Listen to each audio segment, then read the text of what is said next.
Hey, everybody. I am going to give you an update on what's happening in Atlanta's real estate market. Now, when I talk about what's happening in Atlanta, I do mean the metropolitan area all around, whether it's the north end, south end, east, or west. We're divided into several different counties. As a matter of fact, the state of Georgia has over 100 counties. So I usually service about 12 of those counties around the metro Atlanta area. So, what's happening? What's going on? Well, it's starting to get stabilized. So, we're not necessarily looking at a seller's market, neither are we looking at a buyer's market. It is kind of, it's going to be a fair fight, so to speak. Uh, Depending on where a property is, we do still have multiple offers on some properties. Sometimes it's a difficult thing to find affordable housing in some areas, and there you might find multiple offers if it's something that's in really good shape. If it's not properly priced, you can best believe it's going to stay on the market because buyers are really a little apprehensive about spending their money and making an investment in what is perceived to be a high interest rate. It's kind of six, seven, high six toward the seven, and maybe pressing toward 8%. I say some perceive it to be a high interest rate because for me, when I bought my first house, the interest rate was closer to 9%. So I know for myself, and when I say this, I'm speaking from my own experience, it can be done. If you're interested in becoming a homeowner, 9% can be done. Now, what I do see, I believe, is again my personal experience or opinion is that more people are looking at that interest rate, and if they've recently refinanced or purchased in the last 4 or 5 years where the interest rate was around 3, 4%, maybe even 5%, the idea of moving right now is something that's thought about long and hard.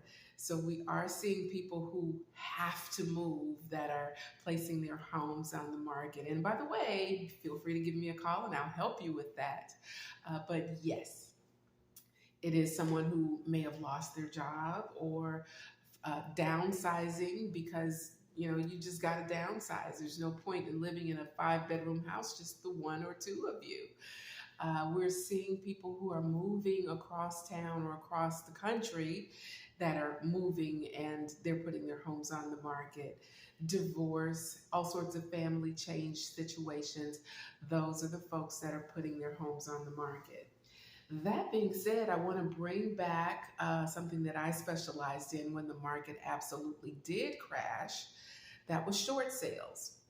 Some may have refinanced their home to the teeth during the COVID situation, or for whatever different reasons, your family size has changed, or you're going through a divorce, someone has become ill. There are all sorts of situations that might cause you to pursue or consider a short sale. That is when the home is no longer affordable for whatever the reason. You lost your job, your company's now on strike, all sorts of reasons that qualify a home for being a short sale. That is available to you. But then there's the possibility that all of these situations may have happened, but your home does not necessarily have to go into a short sale. You just need to put it on the market and sell it for the equity that is available to you. Now, I'm going to switch up a little bit because I just came from the court today representing one of my clients, and I heard the judge speak. This was a housing court, and the judge said, and I'm saying this for those of you who are renting now and maybe some things or some challenges happen, or you have friends, family, or whatever. This is about family housing rental. So the judge said out of her mouth today, if you have come into this court to plea for the opportunity to stay in that property that you've been renting because you lost your job and you don't have the money, that's not going to work. Having a lack of money is not going to keep you in a property that you're renting. Neither is something like the landlord hasn't fixed or repaired something. If you've been withholding money that's due to the landlord because you have not paid, or he or she has not fixed something, that's not going to work either. Dispossessory is about who is due the property or the right to occupy or hold possession of the property. And if you are renting, or your friends renting, your neighbors renting, and they have not paid the rent, that is not going to work. You've got to come with something a lot stronger than that. Okay, so I just wanted to put that out there because I got that today while I was in court. Now, back on how we can obtain a home. So there are several different kinds of loan programs that are available for you. Our traditional, FHA, conventional, those are still out there. There are also some 1%, 2%, 3% loans, even 0% down payment loans that are available. Depending on one's financial situation, what the debt to income ratio may be, there are loans that are available for you. And all that you would have to provide at that point is the closing costs. And then I also want to say that you might also be able to negotiate things like an interest rate buy down.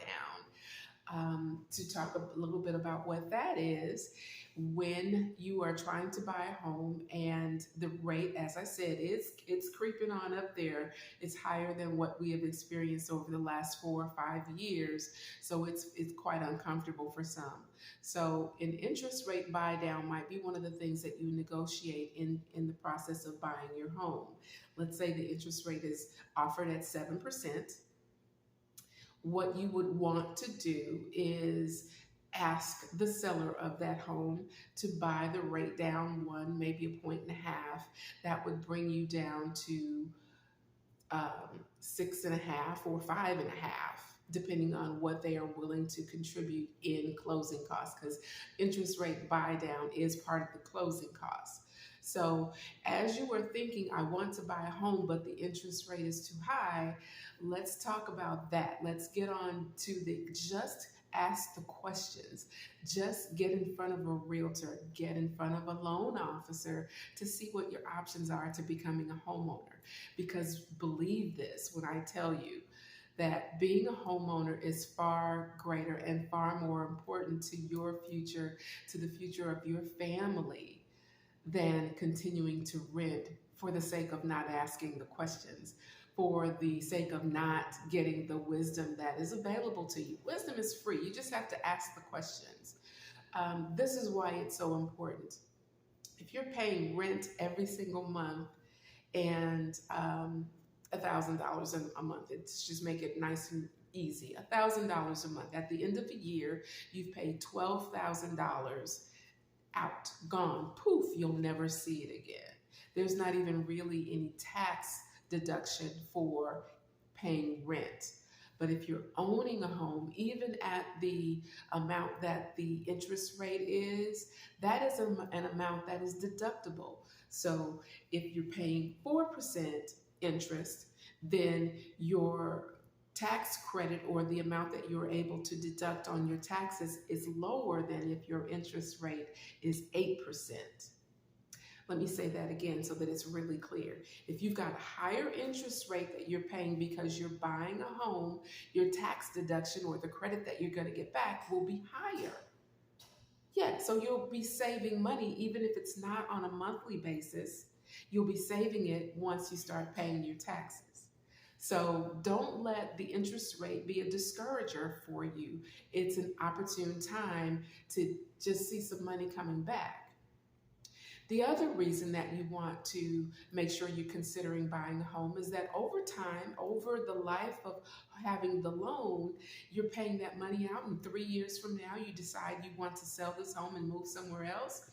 100% of everything you've paid is going to be paid back to you because you've borrowed money from the bank and you've been paying the bank back in your mortgage. That's right. Just in case you didn't understand that, it's no longer rent, it's a mortgage payment. And you're going to get that back when you sell the house. You'll pay the mortgage back to the bank. That loan is paid back. And everything that you've paid back, plus the increase that the home has gained over the time that you've owned it, it's going to come back to you. So I'm going to end this now because I know sometimes when I give too much information, it just clogs the mind. So let's come back again, subscribe, hit that subscribe button so we can do this again. Have a great day. I'm Arvelyn Lewis. I sell real estate.